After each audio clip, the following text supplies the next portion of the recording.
नमस्कार प्यारे साथियों, आप सभी का बहुत बहुत स्वागत है। आज हम लोग हिंदी भाग 2 वर्णिका के थर्ड पार्ट माँ कहानी को पढ़ेंगे। यह गुजराती कहानी है जिसे लेखक ईश्वर पेटलीकर ने लिखा है। इस कहानी को गुजराती से हिंदी में रूपांतरण गोपाल दास नागर ने किया है। ईश्वर पेटलीकर जी के 2 प्रमुख रचनाएं हैं, प्रसिद्ध कहानी खून की सगाई और लोकप्रिय उपन्यास काला पानी है। इस कहानी की मुख्य पात्रा मंगू है, जिसकी उम्र 12 वर्ष है। यह जन्म से ही पागल और गूंगी है। मंगू की माँ की 4 संतानें हैं, 2 बेटा और 2 बेटी। मंगू की एक बड़ी बहन है जिसका नाम कमू है और 2 बड़े भाई हैं। मंगू सबसे छोटी है। माँ जी के दोनों बेटे शहर में रहते थे और काम करते थे।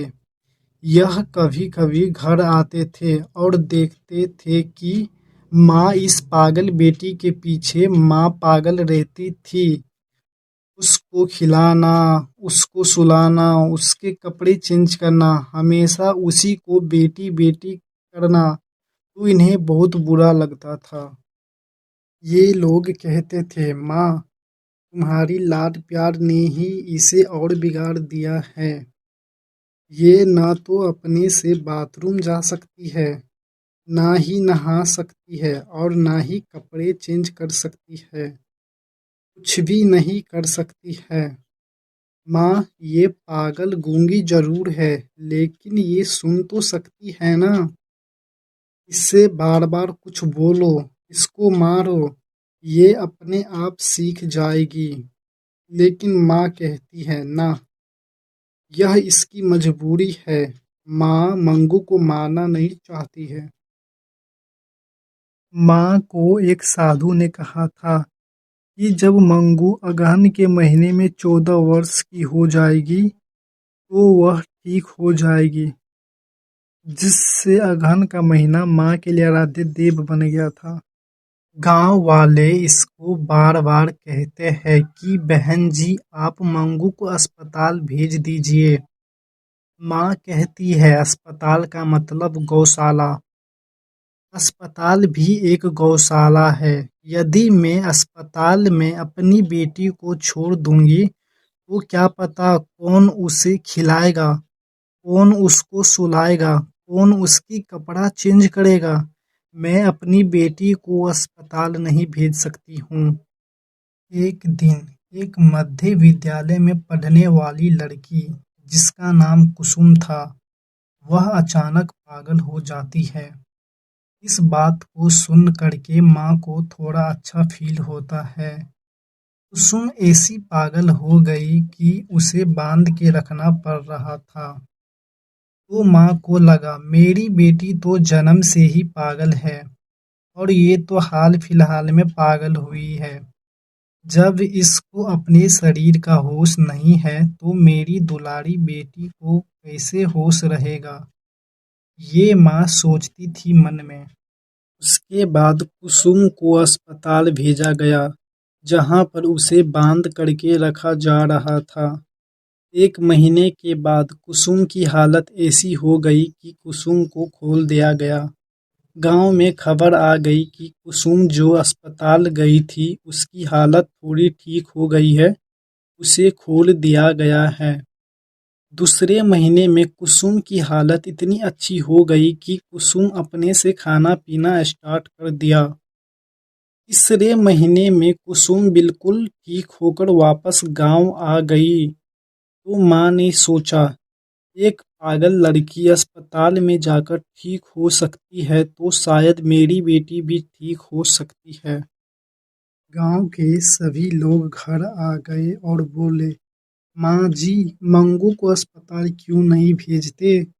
मंगू को अस्पताल भेज करके देखिए, कुसुम ठीक होकर आ गई, मंगू भी ठीक होकर आ जाएगी। माँ मना न कर सकी। माँ ने कुसुम को अपने घर पर बुलाया और पूछा, बेटी कुसुम ये बताओ अस्पताल में तुम्हारा ख्याल कैसे रखा जा रहा था? कुसुम बोली, माता जी कोई दिक्कत नहीं था, समय पर खाना पानी मिलता था। इतना ही नहीं, यदि कोई पागल नर्स को मार दे फिर भी नर्स उसकी सेवा करती थी।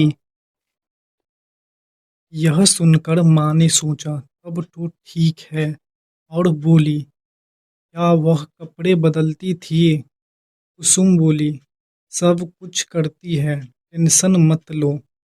माँ ने सोचा, मैं जो पहले सोच रही थी इसकी कोई ख्याल रखने वाला नहीं है, अब तो अस्पताल में इसका ख्याल रखने वाला है।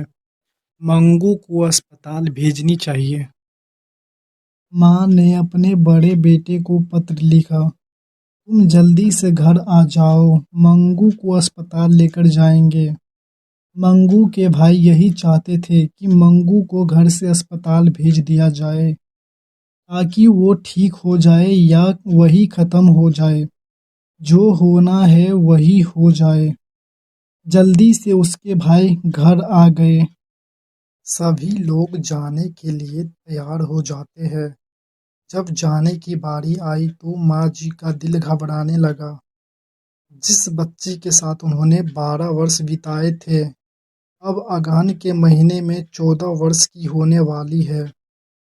उस बच्ची को अस्पताल में छोड़ना, जो अपने से खा नहीं सकती, अपने से कपड़े नहीं बदल सकती है।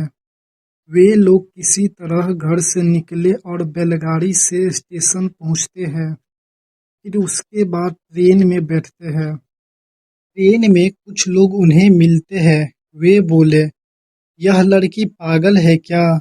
बेटा बोला, हाँ पागल है।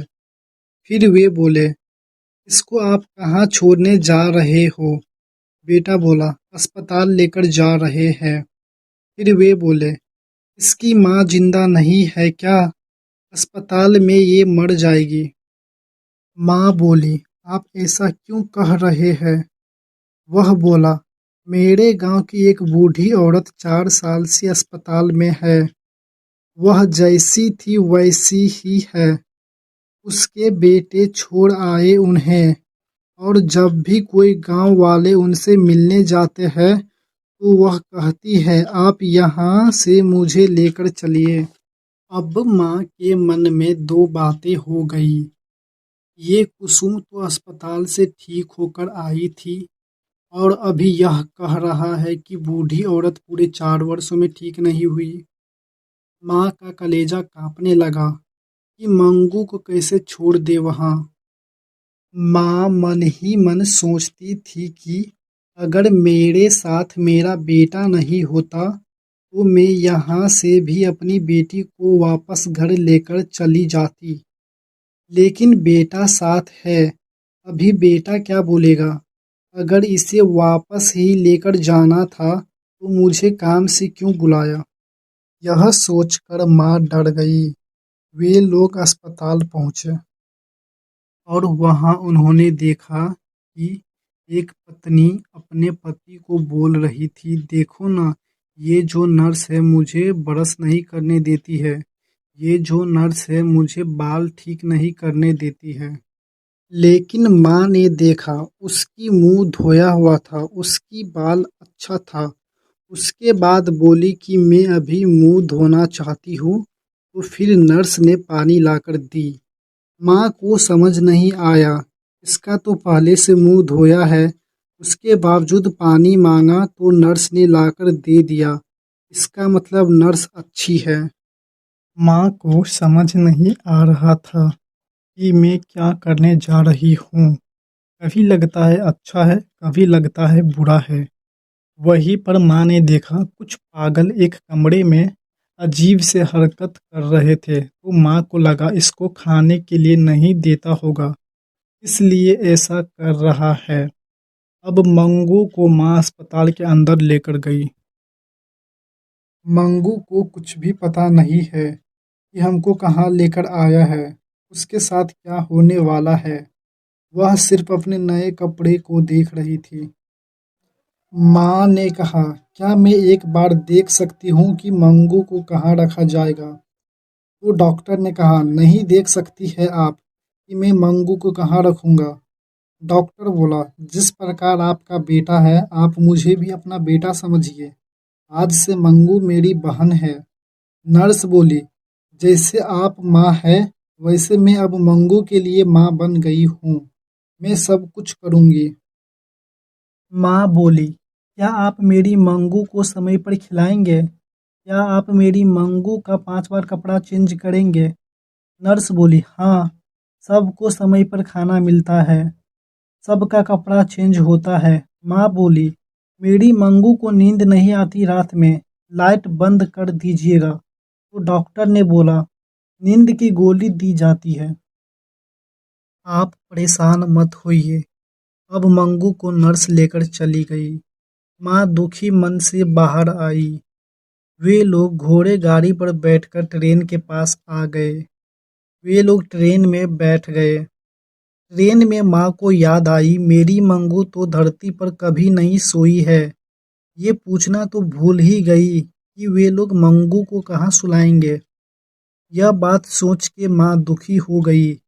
वे लोग वापस 11:15 बजे घर आ गए। वे लोग बहुत थक गए थे। वह सोने चले गए, लेकिन माँ को नींद नहीं आ रही थी। माँ बहुत जोर जोर से रो रही थी। भाई भी अंदर से रो रहा था। उसने सोचा कि कल सुबह माँ को कहूँगा, आप रो मत, मंगू ठीक होकर आ जाएगी, और आप रहो या न रहो, मंगू का ध्यान मैं रखूँगा, उसके सारे काम मैं करूँगा। इतना सोचकर वह सो गया। अगली सुबह माँ हल्ला कर रही थी, बचाओ मेरी मंगू को, बचाओ, ये लोग मंगू को मार रहे हैं। पूरे गांव के लोग इकट्ठे हो गए। बेटा भी उठकर आया और देखा कि माँ पागल हो गई है। वह अजीब सी हरकत कर रही है।